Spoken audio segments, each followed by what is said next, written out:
You are Locked On Chargers Postcast, part of Locked On Sports Los Angeles on the Locked On Podcast Network. Your team every day.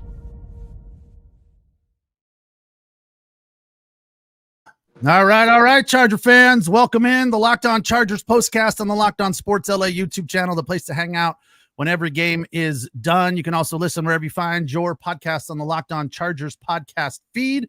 I am Pete Fox, host of the Chargers Postcast, joined throughout this whole season, very excited about this, by the one and only Kenjon Barner, who, as you all know, ruined the Trojans' lives many times as a member of the Oregon Ducks and won 3 Super Bowl rings in 10 years in the NFL. I was surprised to learn that, Kenjon, but that's some real hardware right there. So congratulations on a very successful career, and we appreciate you jumping into the Locked On pool with us. It's going to be fun. Glad to be here. Thanks for having me. Look forward to being here with you throughout this season, and it's going to be a good one. It's going to be fun. Yeah, I think the biggest connection that we have is that he went to high school about 20 minutes from where I live in Riverside at Notre Dame High School, where my daughter will be going to high school. So very excited about that. And maybe this is an off-the-air thing, but how the heck did you end up at Notre Dame of all the places? I mean, that school's about the size of a postage stamp. I mean, It's small. The athletic director lived across the street from my parents. So there you go. So we had a good relationship. Was a great guy, Ken Scott. So he got me up there, to say the least. That's awesome. It all worked out in the end. That's so cool. I coached over there for a minute. I coached the baseball team for a year during COVID. So I'm very familiar with that school. I'm very excited to have my daughter go play volleyball there. So it's going to be good.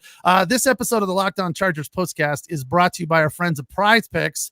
PrizePicks.com/LockedOnNFL. Use that code, all lowercase, LockedOnNFL, to win $50 instantly when you play $5. I had a PrizePicks rolling today, and they have a little promotion going, Kenjon, where Caleb Williams has to throw for 1 yard, so it's like a free win. And then if you parlay it or pair it with another selection, and you hit that selection, you win. And I had Ladd McConkey to go over like 40 yards, and he did that. And then I threw in Brandon Hop or B-Hop of the Titans, because I'm a Titans fan as well. My dad lives in Nashville. And I thought, B-Hop coming back, he's going to want to touch the ball a lot. He's going to want to perform. And he had 1 catch for 8 yards. Wow. I'm sorry. Not a good start to the season for you. Not for him. But we're not here to talk about the Titans. We're here to talk about the Chargers, who pull off a nice win. 22-10, the final there, beating the Raiders. And this game was, as you said when we started here, the tale of two halves, without a doubt. The defenses were getting after it in the first. That Crosby dude, he's no joke. He is the real deal. Not that we're surprised by any of that, but he came out fired up. He had that entire Raiders defense fired up. Chargers defense was fired up. But at halftime, it was 7-6, which, as you texted me, was not surprising. Why is that the defense gets rolling better, faster in the preseason and into the start of the regular season? Why are the defenses a step ahead of the offenses this early on? Listen, that's been a mystery. It was a mystery my entire time playing. It's still a mystery now. But for whatever reason, it's as you said, defenses click faster than offenses do. Maybe there's more moving pieces. Maybe that the offensive line has to gel. It's an unknown factor, but that's been the case throughout the history of football. Defenses come out more prepared for game one than offensive do, and that was kind of the case today. Well, the thing about the Chargers that I liked today in this game that I thought was really interesting from the standpoint of something that carried over from the preseason. You don't see that very often because most of the dudes that are playing in the preseason are not playing today. Yeah, like, that's going to play. Yeah, Ladd McConkey played 1 series, and I think he was the only starter other than Joe Alt that we saw during the preseason. But one of the things they did in the preseason as a defense under Minter is they bowed their necks when they needed to in the red zone, and they did that again today. There were plenty of big chunk plays that the Raiders ripped off, and you're like, oh no, the Chargers are on their heels. And then within a play or two, it was 3rd and short or 4th and short, and they were punting or kicking a field goal. And I thought that was really nice to see. Then you come out in the 4th quarter, the Chargers score on the first play, that 12-yard run. I believe it was Dobbins right up the middle. for the touchdown there at the 14:55 mark. That made it 16-7. Nice, comfortable position. Raiders get the ball back. Next drive, marched right down the field, and then a sack led to 3rd and 10, and then 4th and 2, and they kicked the field goal to make it 16-10. This, to me, tell me if I'm wrong, this was the turning point of the game. How big would that next drive be for the Chargers? The Raiders came out, field goal, and the Chargers forced a punt, and then the Chargers got the ball back.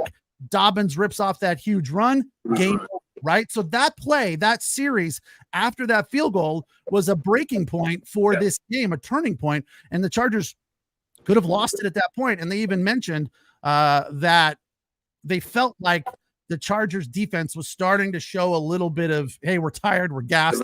Absolutely. So the fact that they kept it together and held the Raiders at that point was huge for them. Here's the thing about a defense and what we've seen from the Chargers today. If this is the example, if this is what we're going to get from the Chargers all season long, I'm not mad at this at all, because you want a defense that is going to bend. It's inevitable. It's the NFL. Guys are talented on both sides of the ball. There's playmakers. There's everything on both sides of the ball. But you want a defense that can bend but not break. And the Chargers defense did not break. They fatigued a little bit throughout the game. Obviously, being on the field as much as they were, you expect that. But when it counted, they made plays. They got off the field and they put the ball back in the Chargers' hands. 22-10, the final. Chargers win game 1 of this season. If you had to give both of these defenses grade, I feel like they both deserve A's, but who gets the A plus? Because I think when you look at this defense for the Chargers and the Raiders, as we mentioned, Crosby's the real deal. They got a bunch of dudes on that defensive line. Yeah, in Las Vegas that are great, but I feel like the Chargers have just a bit of an edge with the two end guys in Khalil Mack and Bosa, right? Are they getting A plus in this game? You got to give an A+ to the team that won the game. No question about it. you have to. But speaking to Khalil and Bosa, those are potential 2 Hall of Famers in my opinion. And you know what those guys are going to get. But what I was most impressed with was the interior D linemen and the pressure that they were able to create and how stout they were in the run game, where the Raiders looked as if they were going to impose their will in the run game. That defensive line stood tall and the interior showed up. You know what you're going to get from Bosa. You know what you're going to get from Mack. But that interior is what really surprised me, because that's not what they had last season. Yeah, Poona Ford. They made a big deal about him, and you could see it. I mean, he was getting some push. Yes. He was getting pressure up the middle, making the run game really, really hard. I mean, it felt like in the first half that neither team could run the ball. But then they figured out a way by the second half. J.K. Dobbins, 10 carries, 135 yards. Busted off one big one, I think, for 47, which was a huge 46. A huge play for them to kind of get things rolling there in the third. But then again, the Chargers had 2 red zone appearances back-to-back series, and they kicked a field goal on both of them. So, it kind of feels like, could they have done more? Yes, but they did enough, right? Did enough to win. And when it comes to wins, you never complain how they come, as long as they come. And for the Chargers, going back to last season, who were 0-7 in close games, to come out the gate, being a close game, being a battle that was going to test to see if things have changed. Obviously, with the new regime, you know things are going to be different. But you want to see the Chargers come out and win a close game, and they did that. So I'm happy with the Chargers. All right, I want to ask you a question that I want you to answer after the break. When you're in this type of game, I'm sure you've been in this type of game before, where the defense is dominating and your offense is just like, damn, man, I don't know what else to do. We're doing everything and getting nothing, right? Everything is just not working the way that we want. What is the mindset? Like going into the half of this game, if you're on offense, it's 7-6, you're going into the locker room and you're like, both teams probably had this thought in their head, like, damn, we're doing everything.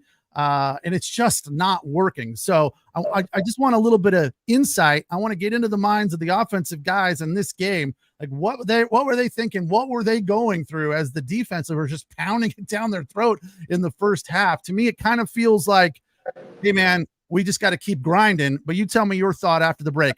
He is the one and only Kenjon Barner, 10 years in the NFL, going to be joining me here on the Locked On Chargers postcast throughout the season.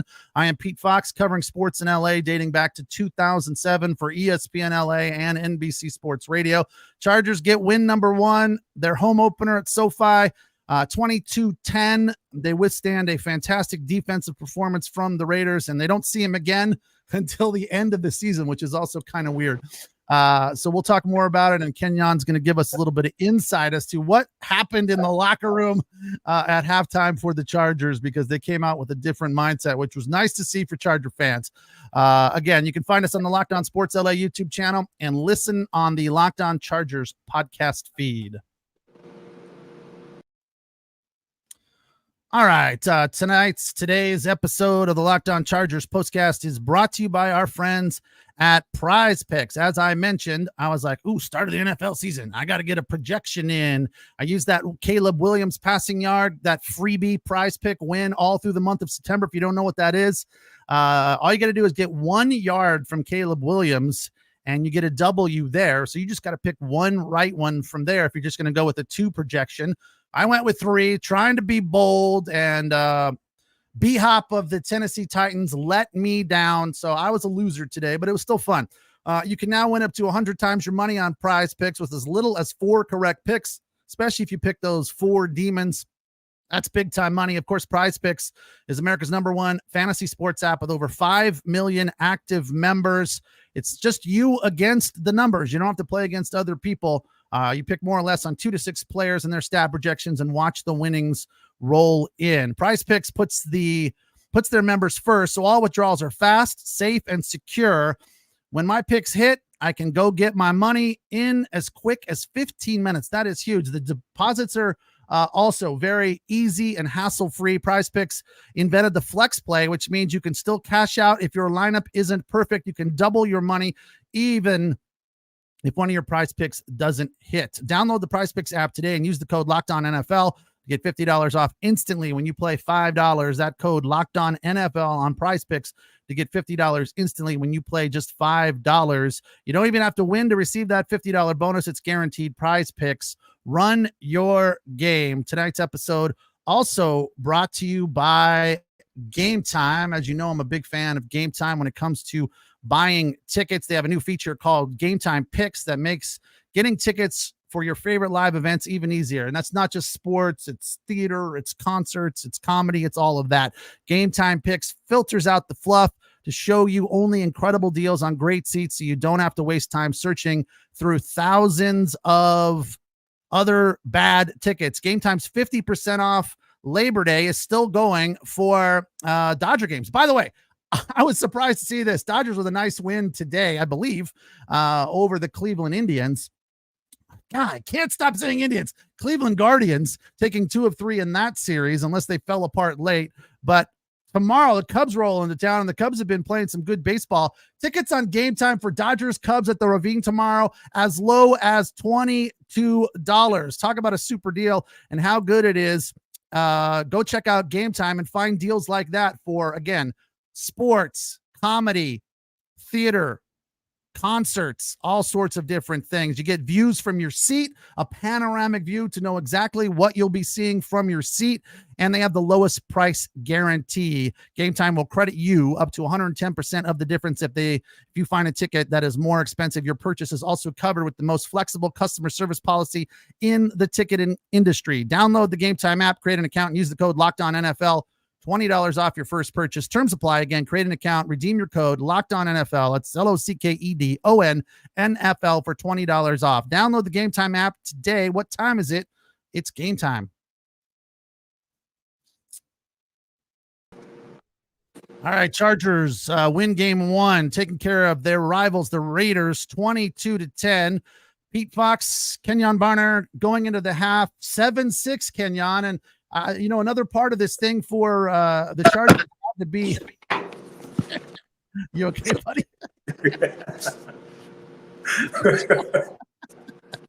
you have an earthquake there? My bad. Hey, it happens, right? That's live media. It was weird. I guess not surprising for the Chargers at SoFi. Anybody that plays at SoFi knows that the visiting team is going to be represented, especially when it's the Raiders. There were plenty of times when you were like, wait, who's the home team here? It was loud, and the Chargers did a pretty good job of dealing with it. I thought the Charger fans did a respectable job of showing up for sure. But going into the half there, what was the mindset, do you think, in your opinion, of this Chargers offense, who was just doing everything they could to get the offense rolling, running the ball, passing the ball? They weren't stretching the field particularly much, in my opinion. They were trying to keep it short, out routes, crossing patterns, things of that nature. But nothing really seemed to work. Nothing seemed to take. They couldn't get any momentum. What would you have in your head? What would be the mindset as an offensive guy when you're in a game like that? Well, one, the defense has your back, so that's a big confidence boost. It's not like you're giving the ball off, you're getting off the field on third downs, and then the defense is coming around giving up points. So understanding and knowing that the defense has your back the way that the Chargers defense had their back today, huge confidence booster. Also, the quarterback that you have. You know who you have in Herbert. You know what he's capable of. You know it's going to come. And as an offensive player, again, your mindset, it's going to come, it's going to click, it's going to happen. We just got to stay the course. We got to keep going. The play is going to come. Don't try and be the one to do something out of the ordinary, but do the ordinary extraordinarily well. And in the second half, the Chargers did that. Yeah, to a certain extent, right? It felt like, look, we just got to keep doing it. We're going to wear them down. And both teams probably had to have that mindset, right? Yeah, absolutely, without a shadow of a doubt, because neither offense was doing anything. Right. 7-6 game. But when you understand the quarterback that you have and the talent that he has in that arm, it makes things a little bit easier when things aren't going as well. Yeah. The thing that was interesting about this first half, it kind of felt a little like a baseball pitcher that made one bad pitch on each side, because look, the Chargers made one mistake, and that was and again, it wasn't even really that bad. That was a very nice play from the running back Madison to hurdle one defender, and then the other Charger guy kind of whiffed. So I would say a little shaky, and that made it 7-3 on that touchdown. A very nice play by him. And then Minshew, the fumble, right, that the Chargers took advantage of, but again, just with a field goal. So it was like one mistake each, and we're basically tied at the half. So the fact that they played such an even first half was like, it was a good game. I mean, you felt like it could go either way. I did feel like the Charger defense had a bit after the first quarter, because in the beginning, the Raiders came out with a ton of energy. In the second quarter, the Chargers kind of ramped it up. They had back-to-back sacks for Mack and Bosa, and that was huge. And you learned during the game, I had forgotten about this one, because the second time the Chargers faced the Raiders was the game that they got blasted 60-20 or whatever. But in the first game of the year, Mack had 6 sacks against the Raiders. So you know that they had him circled, above and beyond, saying we're not going to let that happen again, right? Absolutely. Which again, Mack he's a Hall of Fame player. Going back to last season, 6 sacks in a game is incredible. He had somebody's season in a single game. Right. So when you have a guy like that, you have to. He's circled on the game plan. Know where he's at, know what he's doing, and if we have to, we'll send help to him. Yeah, we know you're a fan of the fellow Oregon Duck, Justin Herbert, 17 of 26, 144 yards. I don't think he had a bad game. Again, I think that was more about play calling, and the Roman offense, we've heard nothing but pound the rock, pound the rock, pound the rock. So it wasn't terribly surprising to me, but I did think that there were times where they didn't really stretch the field at all. 1 or 2 plays the entire game. Would they have 6 first downs going into the third quarter or going into the fourth quarter? 4, I think, in the first half. So they were not stretching the field. So I'm assuming that was the game plan. Let's be conservative. Let's throw a little dump out routes and so forth, and just try to make this, slow this game down. And I felt like maybe it would have benefited them to stretch the field a little bit. Am I wrong in thinking that? No, I don't think you're wrong at all. But I also want to attribute that to there being no Mike Williams or Keenan Allen, 2 guys who were huge playmakers for the Chargers for the last couple of years. So Herbie has to get comfortable with this new core. He has to find his go-to guy. In times last year and previous seasons with both Mike and Keenan, there were times where Herbie could just kind of throw that ball down there and Mike was going to go up and make a play. Keenan was going to make a play. And so those guys kind of have to merge through this offense. Those guys have to come about. And I think as the season goes along, we'll be able to see Herbert get the ball down way more than what he did today. They're going to have to. You can't win football games, NFL games, just dinking and dunking all game. It's just not going to happen. Right. Yeah. Ladd McConkey, 5 catches, 39 yards and a touchdown. That came late. That was kind of the dagger. Quentin Johnston, last year rookie, 3 catches, 38 yards. Hayden Hurst, 2 catches, 33 yards. Josh Palmer, 2 for 15. Will Dissly, 1 for 13. J.K. Dobbins got 3 balls for 4 yards. They were keying on him for sure. And Gus Edwards, 1 for 2. So, Dinkin and Duncan is the best way to describe it. The fact that J.K. I mean, I guess I wasn't terribly surprised that he finally did bust off a couple of big ones. Big second half. I think it was right around just under 100 yards in the second half. 10 carries, 135 and a touchdown. Gus Edwards, 11 carries, 26 yards. He's more of the smash, whereas J.K. Dobbins is the dash. Yeah. When you see before JK was hurt in Baltimore, that was kind of their MO, the same type of running scheme. And so having those 2 guys here and knowing who JK is and being around him, JK is a playmaker. You keep putting the ball in his hand, he's gonna make a play. That's just who he is. That's how he's built. That's what he did at Ohio State, and he could be healthy in Baltimore. That's what he did, and I expect no different from him here with the Chargers. Indeed, 22-10, the final. Chargers win game 1. I want to talk to you about this 13 personnel that the Raiders were in love with in this game. At first, I was like, okay. And then at the end, I was like, I don't know. I'm not sure if that was a good game plan, but we'll get into it a little bit after the break. He's the one and only Kenjon Barner. I am Pete Fox, Locked On Chargers postcast all season long. We come on right after the game and break it down for you. The Locked On Chargers daily podcast still there for you Monday through Friday on the Locked On Chargers podcast feed, but we'll be on right after the game all season long on the Locked On Sports LA YouTube channel.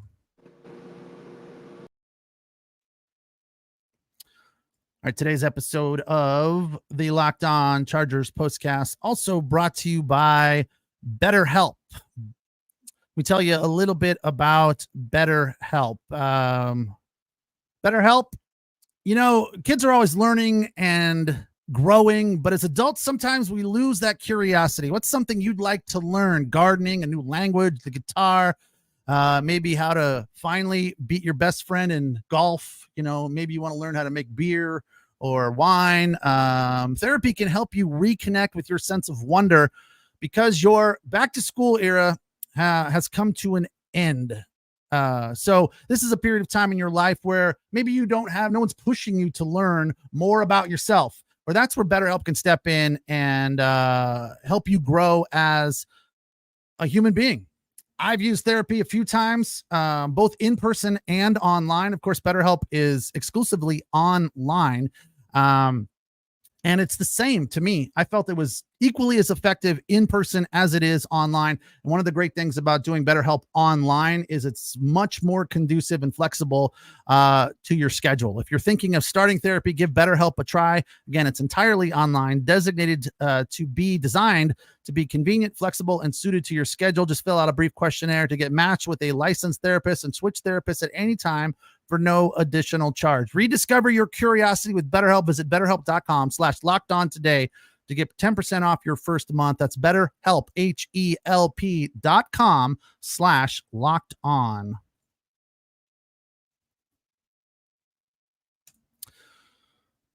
The Locked On Charger postcast, game 1 of the regular season. Pete Fox, Kenjon Barner, 22-10, the final.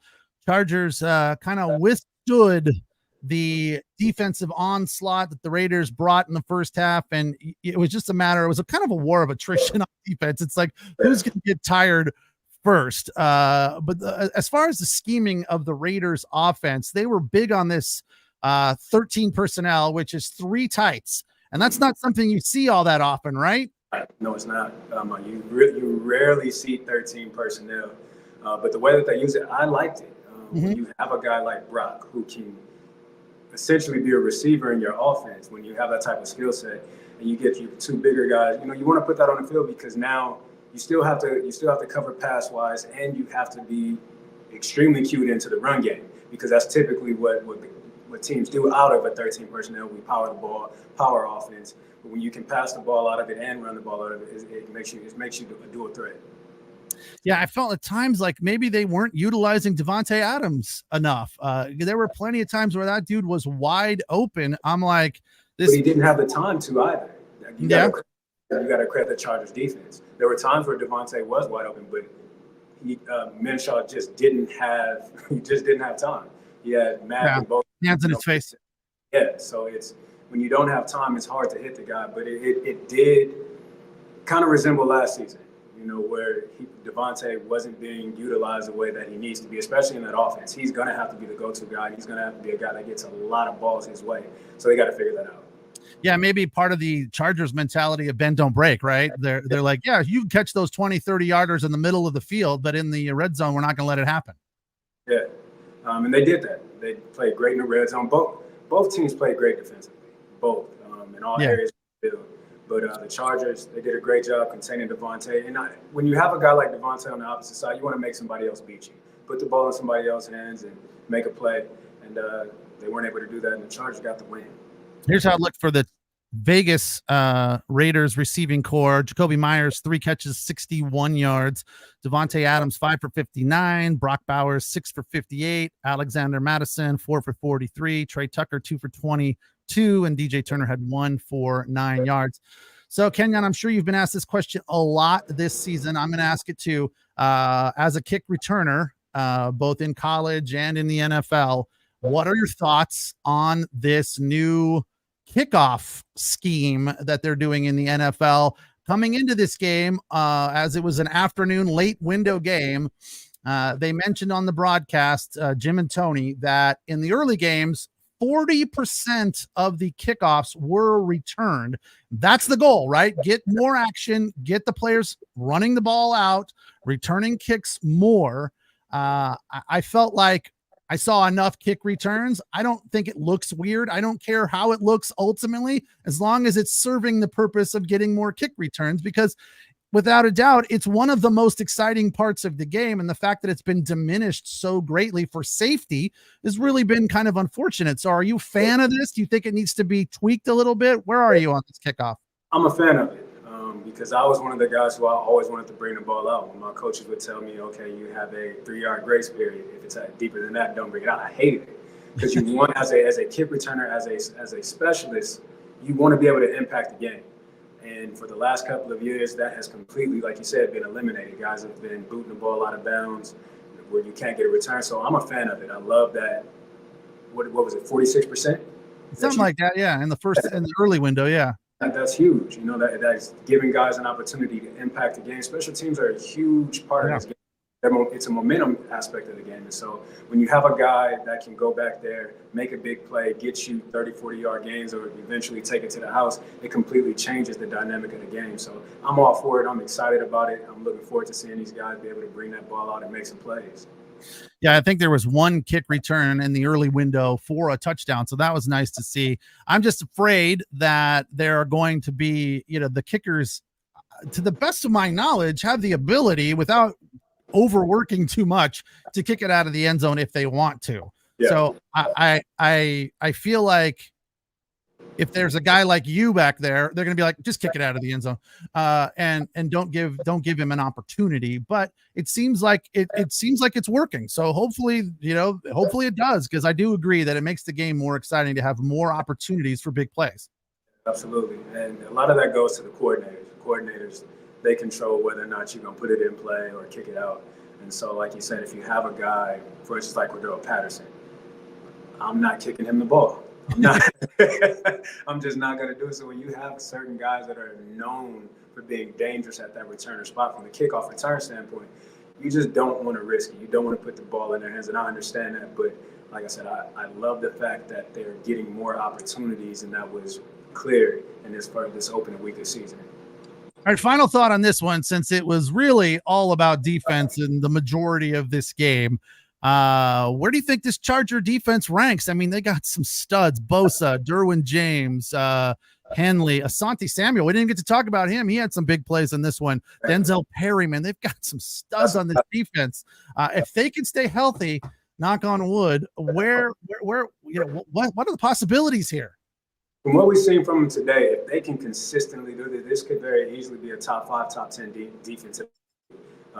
that shouldn't be hard to maintain at all. But health, Yeah. that's been kind of, this defense is kind of, what do I want to say? It's been a kind of thorn in their side, is health. Yeah. With Bosa not being able to stay healthy. So if this defense can stay healthy and they can continue to produce, I see this very easily being a top 5, top 10 defense in the league. They have the guys to do it. Yeah, well, the Harbaugh era off to a good start, and let's hope that streak of losing games, one-score games. What was that stat? 7, one single digit. What was the stat? I know it was 7 games they lost by 1 score last year, right? Yeah. That's crazy. Yeah. So that's something hopefully is part of the past for this Charger organization. Today was a nice way to start the season, nice way to start the Harbaugh era. Nice to have you here, dude. I am excited about this season. It's going to be fun every week breaking it down. He's Kenjon Barner. I am Pete Fox. This is the Locked On Chargers postcast. We'll be here after every game all season long. Next weekend, an early start on the road in Carolina. The team that drafted you first, correct? Absolutely, 2013. There you go. So you'll be a little torn on this one. No, I won't. Go Chargers. All right, man. Enjoy the rest of your Sunday. We'll talk next week. Kenjon Barner, Pete Fox. Have a good one. This is the Locked On Chargers postcast on the Locked On Sports LA YouTube channel. The place to hang out when every game is done. We will talk to you next week. Have a good one.